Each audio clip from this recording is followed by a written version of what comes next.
Siria está aquí, a 8 horas de avión de España. Es la mitad de grande y su población se concentra aquí. ¿Por qué? Porque toda esta zona es un enorme desierto, pero un desierto muy importante. Tiene 1/3 de las reservas de petróleo del mundo y también de gas natural, según algunos el nuevo petróleo. Para sacarlo de aquí y llevarlo a Europa, hay que rodear toda esta península y salir por el canal de Suez. Como te puedes imaginar, aquí te cobran. Pero hay otra manera más fácil, la línea recta. El que controle estas tuberías las puede abrir y cerrar, como un grifo.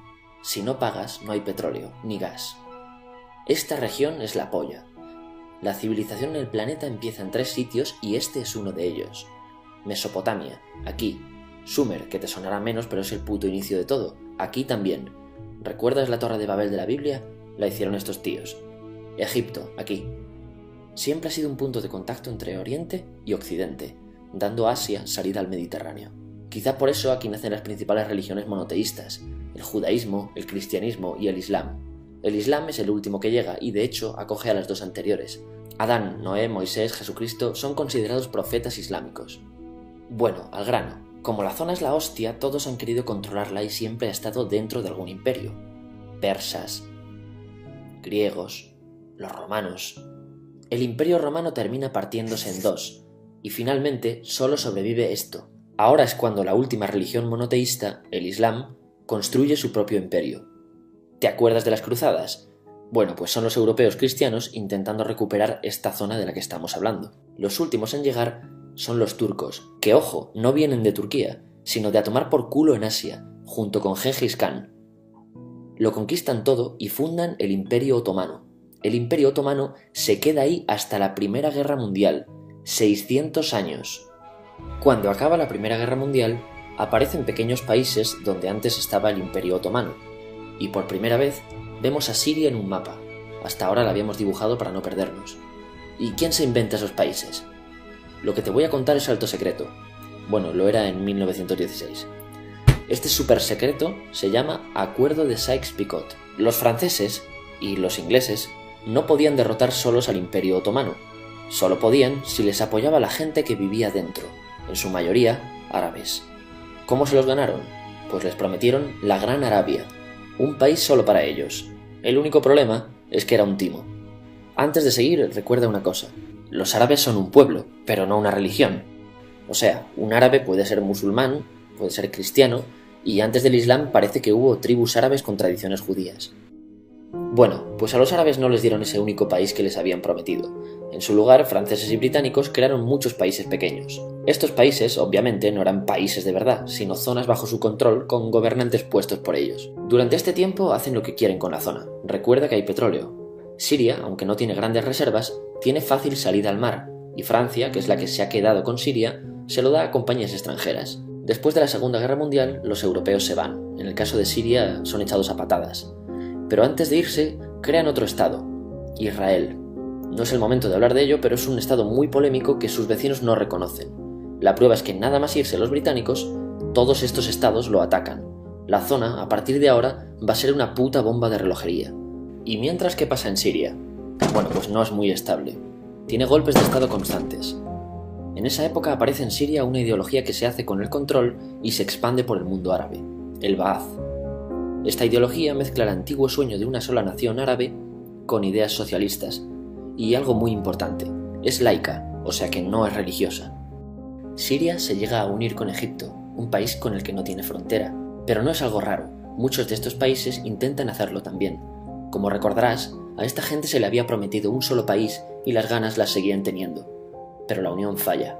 En este tiempo Egipto les convence para nacionalizar el petróleo. En Siria, Al-Assad, el padre del Assad de ahora, se convierte en jefe del estado Ba'ath.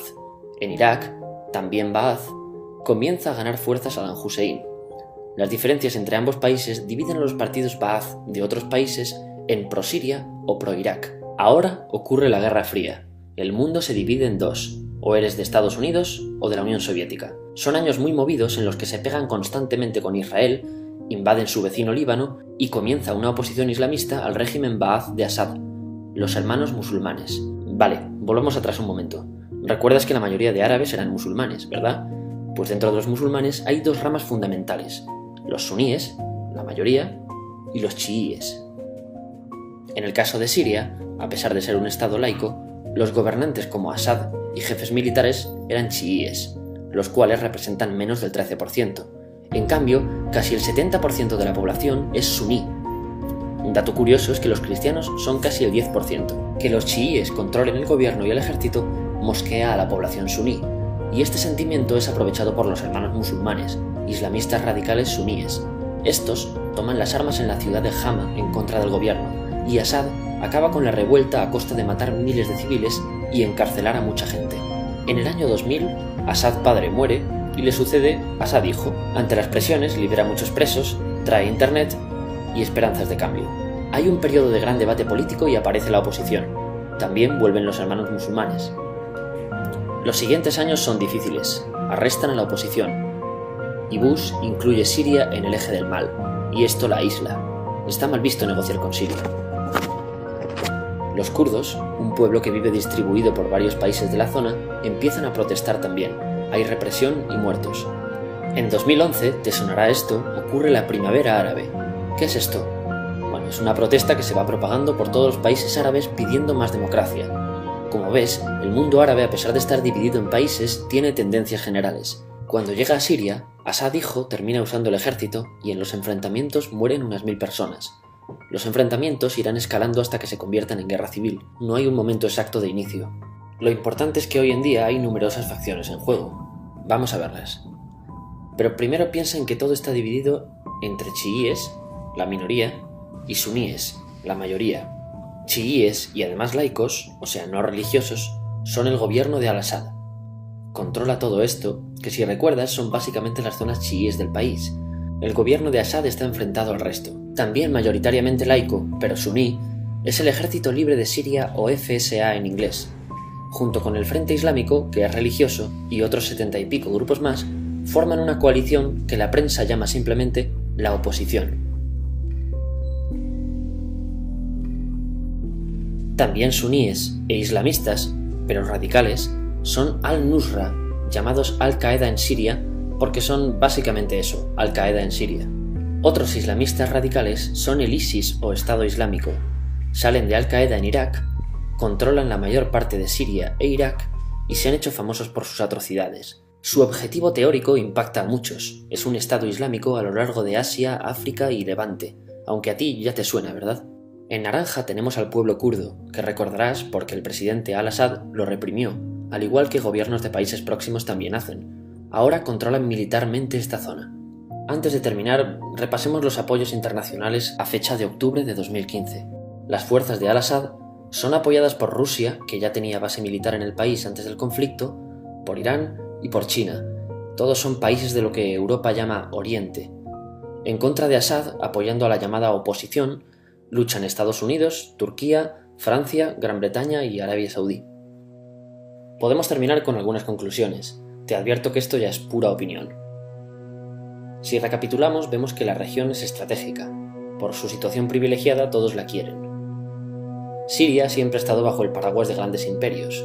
Piensa que hace 100 años la actual Francia era Francia, Gran Bretaña era Gran Bretaña, pero es que hace 200 también, y hace 300 también, y hace 400 también. En cambio, Siria solo es Siria desde hace menos de 100 años, y solo se gobierna a sí misma desde hace poco más de 50.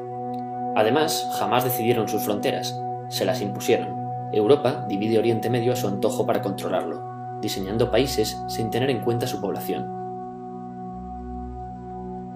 Muchos historiadores dicen que todo pueblo tiene la necesidad de manejar su propio destino, pero estos ingredientes que hemos visto juegan en contra de proyectos como la Siria Ba'ath, que encima usa la represión para mantenerse. En última instancia, producen una guerra civil. En este contexto no es extraño que aparezcan actores que se alimenten de la desesperación, el sentimiento suní de opresión y la visión de Occidente como invasor. ISIS usa la identidad árabe y la mitología de antiguos imperios. Cuando quieras entender el presente, pregúntate: ¿y el pasado?